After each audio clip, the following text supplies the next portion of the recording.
If you don't deal with anxiety, good for you. Anxiety freaking sucks.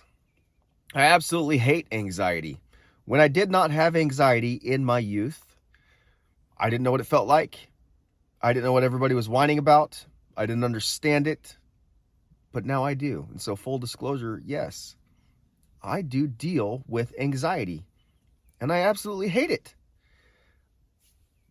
My symptoms of anxiety have ranged from crazy rapid heart rates where I feel like I'm about to have a heart attack or a stroke to feeling like my throat is closing up.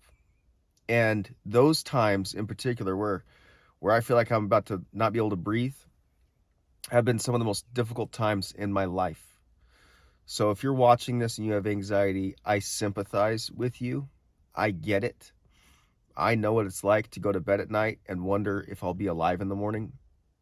And I might sound like a crazy guy for saying that, but it's the truth. It's what I have to deal with at times in my life.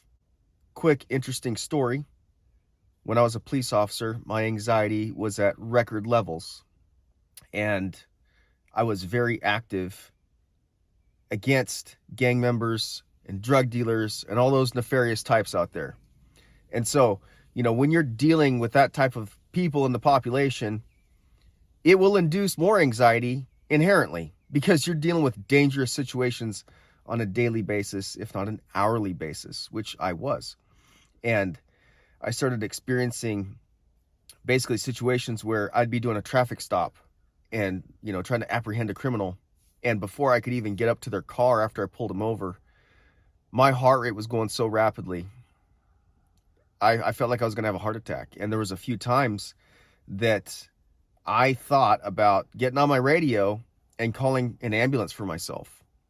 And it was really embarrassing, and like being a strong, tough guy, nobody wants to call an ambulance for themselves. Like, I'm more of the type that I'll drive myself to the hospital, right? Those are the guys that die, usually.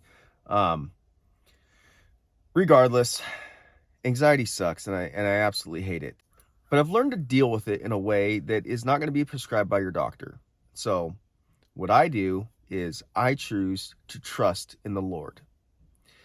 And I go to him with my problems. And I invite you to do the same. If you want to speak to your doctor, go ahead and speak to your doctor. But I choose to call on the Lord. And in Psalm 56, there's a great verse in there.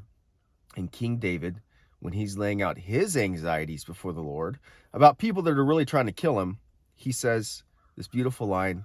He says, "When I'm afraid, I will trust in you."